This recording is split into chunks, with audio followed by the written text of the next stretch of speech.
देश प्रदेश में आपका स्वागत है। मैं हूं शारिक खान। कोविड लॉकडाउन और उसके बाद कच्चे धागे यानी यार्न की कीमतों में 20% तक की उछाल आने से भारत का रेडीमेड गारमेंट उद्योग संकट में आ गया।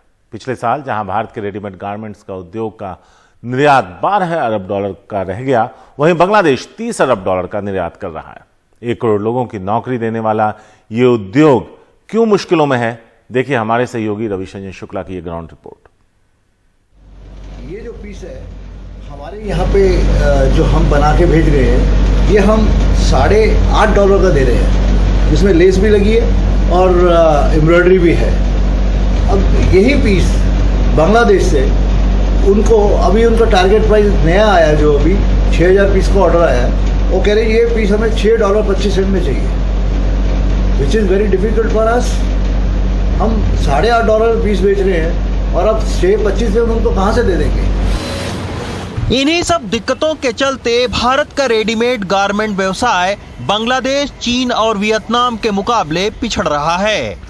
दिल्ली एनसीआर में रेडीमेड गारमेंट बनाने की 3000 से ज्यादा फैक्ट्रियां हैं, जहां 10 लाख से ज्यादा लोग जुड़े हैं। लेकिन पहले कोविड की बंदी और अब महंगे यार्न और कच्चे धागे ने रेडीमेड कपड़े के व्यवसाय की कमर तोड़ दी है। आंकड़ों को अगर देखें तो पता चलता है कि भारत का रेडीमेड गारमेंट का निर्यात 2018-19 में करीब $16 बिलियन, 2019-20 में $15 बिलियन और 2020-21 में घटकर $12 बिलियन ही रह गया। जबकि इस दौरान बांग्लादेश का कुल निर्यात $30 बिलियन के आसपास रहा। खुद नोएडा रेडीमेड गारमेंट एसोसिएशन के प्रधान ललित ठुकराल कहते हैं कि महंगे यार्न और कच्चे धागे के चलते रेडीमेड गारमेंट का काम बांग्लादेश में शिफ्ट हो रहा है। बाहर के मुल्कों में, वियतनाम में या आप बांग्लादेश की बात करते हैं, उनका FTA अरेंजमेंट है यूरोप के साथ, हमारा नहीं है। उनको ड्यूटी नहीं लगती वहाँ से, वहाँ लेबर भी सस्ती है। हमारे यहाँ पे कपास हमारी, यार्न हमारा, माल कपड़ा जो है हम वो वहाँ भेज रहे हैं, वो कपड़ा बना रहे हैं, उसके बाद में उसके गारमेंट बना रहे हैं, तो हमारी जो लेबर पोर्शन है वो सब वहाँ जा रहा है। वही माल आप देखिए, आज आप हमारे हिंदुस्तान के स्टोरों में देखिए, मेड इन बांग्लादेश के गारमेंट मिल जाएंगे और हमसे सस्ता बेच रहे हैं। क्यों? कि हमारे को जो कपड़ा कॉटन का है वो हमारा महंगा हो गया है। हमको यार्न जो दिया जा रहा है, यार्न के बाद जो कपड़े के ऊपर प्रॉफिटेबिलिटी ले रहे हैं सब, ये वो बहुत ज़्यादा है। हमारे टोटल 20 से 30% तक हमारे को कपड़े में महंगाई आ गई है। एक तरफ भारत के रेडीमेड गारमेंट का निर्यात कम हो रहा है, लेकिन भारत से यार्न और कच्चे धागे का निर्यात बढ़ रहा है। भारत का 70% कपास और यार्न चीन, बांग्लादेश और वियतनाम को निर्यात होता है। हाल फिलहाल के आंकड़े को देखें तो पता चलता है कि सबसे ज्यादा 37% यार्न बांग्लादेश को निर्यात होता है। पिछले 2-3 महीनों में भी इंडिया में और ग्लोबली भी कॉटन के भाव करीब 20 से 25% बढ़ गए हैं। डीजल पेट्रोल के दाम बढ़ गए हैं, पैकिंग मटेरियल का खर्चा बढ़ गया है, लॉजिस्टिक्स में तकलीफें हैं, कंटेनर नहीं मिलते हैं, ट्रांसपोर्टेशन का कॉस्ट बढ़ गया है। इन सब चीज़ों की वजह से कॉस्ट ऑफ प्रोडक्शन भी बढ़ गया है। आत्मनिर्भर भारत के तहत इस साल कपड़ा उद्योग से $400 बिलियन का टारगेट रखा गया है। लेकिन भारत में अगर यार्न के दाम न घटे तो रेडीमेड गारमेंट की मुश्किलें बढ़ेंगी। भारत अगर कच्चे माल के निर्यात से ज्यादा तैयार माल के निर्यात पर जोर दे तो उससे ज्यादा विदेशी मुद्रा भी आ सकती है और घरेलू कामगारों को ज्यादा से ज्यादा नौकरियों के अवसर भी मिल सकते हैं। यही वजह है कि भारत के रेडीमेड गारमेंट जो निर्यातक हैं, उनकी ये मांग है कि उन्हें बांग्लादेश और चीन के मुकाबले सस्ता कच्चा माल मिले। दिल्ली से रविशंजन शुक्ला, NDTV इंडिया। मैसूर में एक छात्रा के साथ हुए गैंगरेप के मामले में पुलिस ने 5 लोगों को गिरफ्तार कर लिया है। एक आरोपी अब भी फरार है। पीड़िता का बयान अब तक दर्ज नहीं हो पाया है।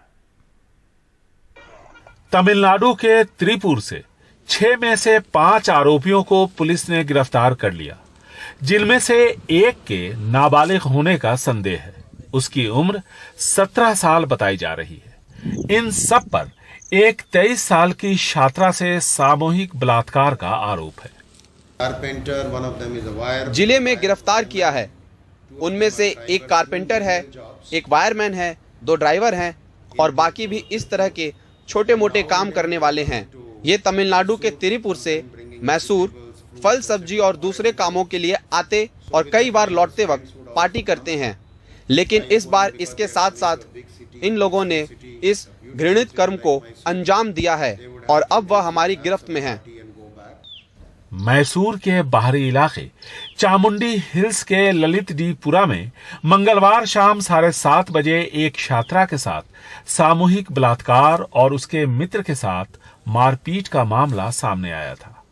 शुक्रवार को मैसूर यूनिवर्सिटी ने आदेश जारी किया कि मानसा गंगोत्री कैंप्स में शाम 6:30 बजे के बाद छात्राएं अकेले न घूमें और जॉगिंग के लिए जाने वालों पर भी एहतियात के तौर पर रोक लगा दी गई है। इन सब के बीच पुलिस की चुनौती पीड़ित महिला का बयान रिकॉर्ड करना है, जो अब तक नहीं हो पाया है। अब तक हम पीड़ित छात्र का बयान दर्ज नहीं कर पाए हैं। वह बहुत मुश्किल दौर से गुजर रही है। ऐसे में हम उसे बयान देने के लिए मजबूर नहीं कर सकते और करना चाहते भी नहीं हैं, इसलिए अब तक बयान नहीं ले पाए। पुलिस चाहती है कि छात्रा बयान दे ताकि मुजरिमों को सजा दिलाई जा सके। मैसूर से ब्यूरो इनपुट्स के साथ बेंगलुरु से निहाल किदवई, एनडीटीवी इंडिया।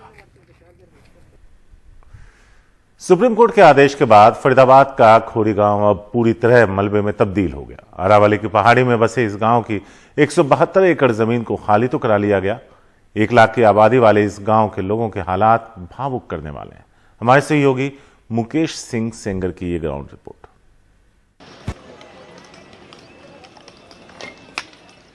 फरीदाबाद का खोरी गांव ज्यादा अरसा नहीं हुआ जब यहां 10,000 परिवार और 1 लाख लोग आबाद थी।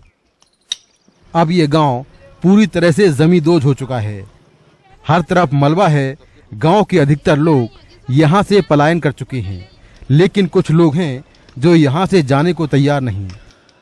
इसी मलबे में जिंदगी की आस खोज रहे हैं। विमला देवी और उनके बुजुर्ग पति मुन्ना लाल सालों से यहाँ रह रहे थे। अब घर की जगह मलबा है। पूरे गांव में ना तो बिजली है और ना ही पानी। पानी खरीद कर पीना पड़ रहा है। शादी के लायक 3 लड़कियां हैं। कहते हैं गांव की जमीन बेचकर यहाँ घर लिया था, अब कहाँ जाएं? गांव से बेच के यहाँ लगा दिया। हम सब बर्बाद हो चुके। हम कहाँ जाए? सर हमें है मार दो, है मर जाए। ऐसी रहा था। हमें ऐसी जो झोपड़ी 5,000 रुपया महीना का हम किराया दे सके, कहाँ से ले आएंगे? खाना खाना तो भारी है। फिर 5,000 रुपये कहाँ से देंगे? जैसे आप लड़की है तो अपनी 3 लड़की हैं, 3 वाले मेरठ हैं, ठीक है, 2 लड़के हैं, 2 बहू हैं, वे अपने रह लेते। अब हम बुढ़ा बुढ़िया है, हम कहाँ जाएंगे? फातिमा बेगम भी पूरे परिवार के साथ खुले आसमान में अपने घर के मलबे के ऊपर इस झोपड़ी में बैठी हैं। 22 साल से खोरी गांव में रह रही थीं। परिवार में 9 लोग हैं, जिनमें बच्चे और लड़कियां हैं। इनके पास बिजली के बिल और राशन कार्ड सब हैं, लेकिन कुछ काम नहीं आया। रात में अंधेरा और कीड़े इनकी परेशानियां बढ़ाते हैं, लेकिन जाएं तो जाएं कहां? खून पसीना के लगा के बनाए थे। एक पैसे जोड़ जोड़ के बनाए थे, और जब टूट गया तो क्या करने? आप देख ही रहे हो, पन्नी लगा के बैठे हैं। अब कहाँ जाएं? कमाई धमाई है ही नहीं। बच्चे शादीशुदा है, अपना अपना परिवार लेकर रह रहे हैं। अब बुढ़ा बुढ़िया कहाँ जाएंगे? लाइट के, पानी के, रहने के, हर एक चीज के परेशानी है। खाने के, पीने के, इतना तक कि खाने का चीज जो खाना बना के रखे थे वो नसीब नहीं हुआ। सब कुछ इसी में दब गया। पेशे से माली जोगिंदर ने बड़ी मुश्किल से मेहनत की कमाई जोड़ जोड़ कर घर बनाया था, लेकिन उन्हें पता नहीं था कि एक दिन वो सब मिट्टी में मिल जाएगा। उन्हें अपने ही घर की ईंटें बेचकर अपना पेट भरना पड़ेगा।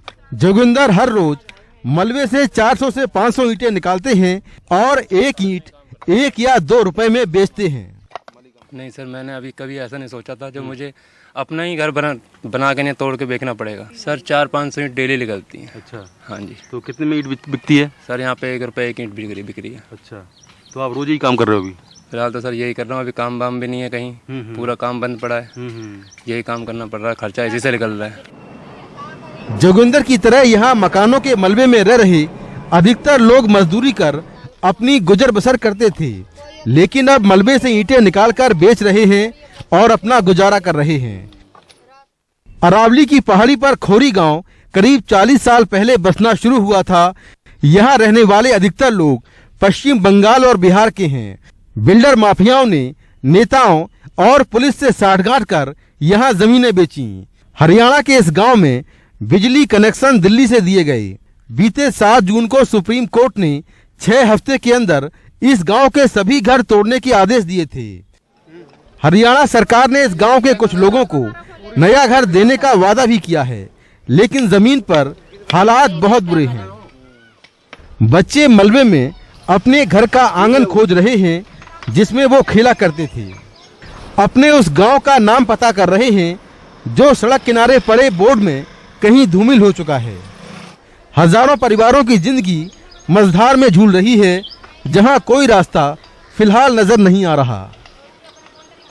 ये खड़ंजा बीजेपी के लोगों ने बनवाया तो ये ट्यूबवेल कांग्रेस के लोगों ने बनवाया, और इस तरह से पुलिस, बिल्डरों और नेताओं की मिलीभगत से करीब 1 लाख की आबादी वाला ये गांव तैयार हो गया। लेकिन अब सजा मिल रही है इन गरीब लोगों को जो यहाँ के रहने वाले हैं। गलती इतनी है कि इन्होंने अपनी गाढ़ी कमाई से यहाँ आशियाने ले लिए। फरीदाबाद के खोरी गांव से कैमरामैन अशोक महाले के साथ मैं मुकेश सिंह, NDTV इंडिया।